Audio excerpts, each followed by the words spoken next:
idea at mga issue ng anti-Marcos o mas kilalang Duterte supporters, kasama na yung mga vloggers, nadala ng baha. Yung mga idea nila, nabaha. Yung pangarap nila, binaha. Yung paninira nila, binaha. Wala na hong natira. Nadala ng habagat. Nadala na ng sama ng panahon. Alam niyo bakit? Kasi ngayon, nagsisisihan na sila. Kasi ngayon, nagsisiraan na sila. Kumbaga sa Pag-asa, mali ang forecast nila. Yung mga anti-Marcos o mas kilalang Duterte camp, isama na natin yung Kibuloy camp kasi yung mga member ni Kibuloy, walang respeto sa gobyerno, galit na galit siya sa gobyerno dahil may warrant of arrest. At tinuturing ng ating Pangulong Marcos na pugante na si Kibuloy at yung kanyang kasamahan. Lahat sila nagsisisihan na. Lahat sila nagtatago na sa kanilang mga anino. Lalo na yung nagpakalat ng fake video. Dahil yung palang mga DDS vlogger, Kibuloy at Duterte supporters, hindi talaga nakakasundo. Nung araw pa, sinabi na ng dating Pangulong Duterte, wala namang video. Sabi ng ibang mga vlogger na nakabuntot kay Duterte, wala namang video talagang pulburon. Pero yung grupo, nina Harry Roque, nina Maharlika, nina Chong at iba pang mga ayaw tanggapin ng Marcos administration at puro batiko sila, naniwala sa video. Katunayan, ginamit pa nila doon sa kailang rally sa LA, California. Kaya nga sila ay subject for investigation ngayon. Katulad ng mga sinabi ko, identify na ng NBI at PNP kung sino nagpakalat. Yang mga anti-Marcos kasama na ang DDS at mga vlogger.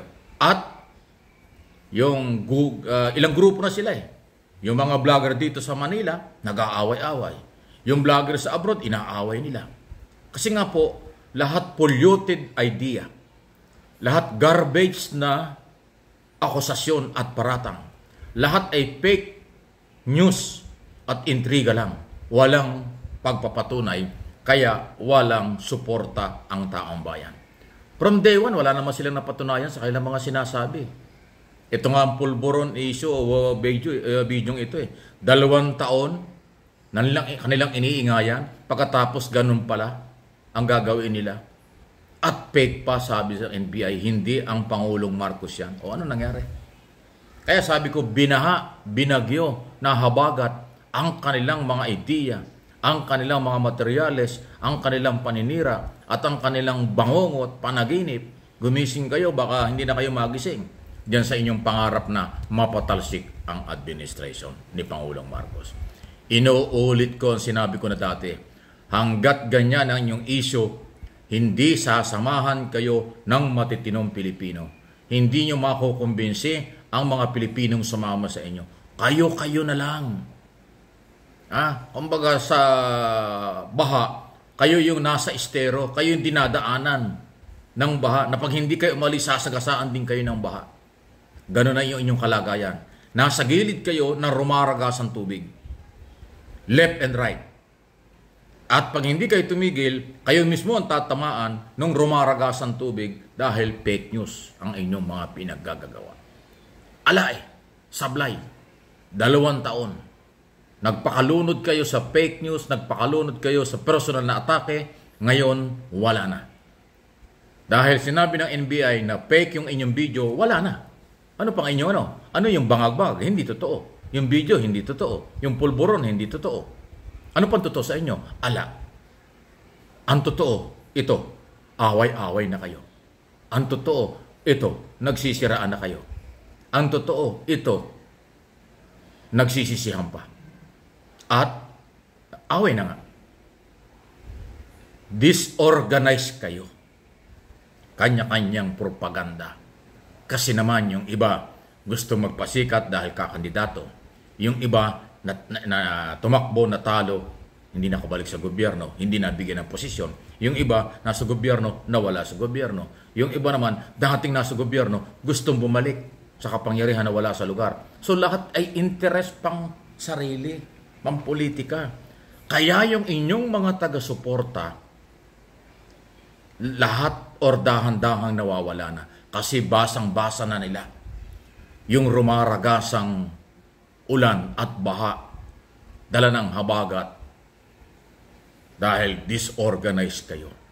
Walang pundasyon na matibay, walang programang matibay. Ang gusto lang ay palitan si Pangulong Marcos at silang maghawak. Sinong papayag nun? Sinong sasama sa inyo na matitino? Di ba? Ayan.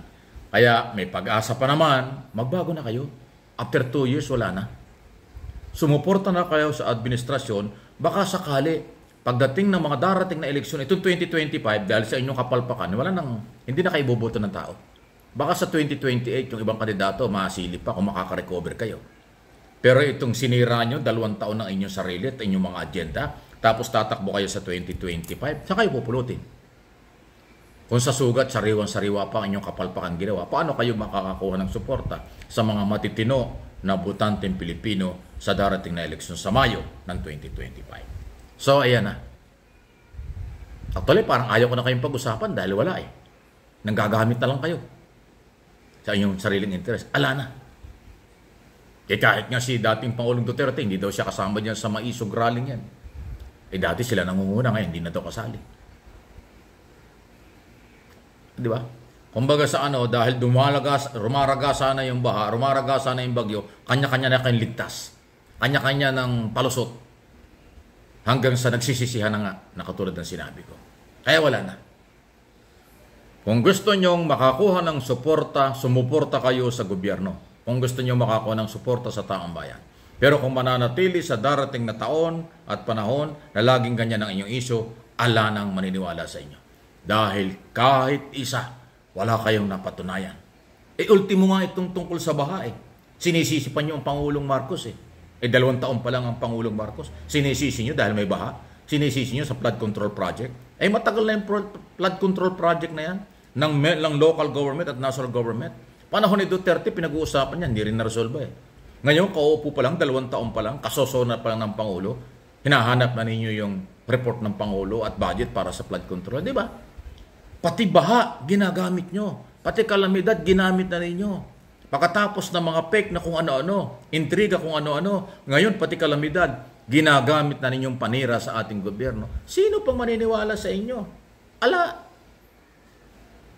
Dahil ang Pilipino ay matatalino. Ang Pilipino ay nakakaintindi ng katotohanan. Ang nagpapalin lang sa inyo ay mayroong interest na pangsarili lang. At kakaunti kayo. Kakaunti sila. Nawawala na.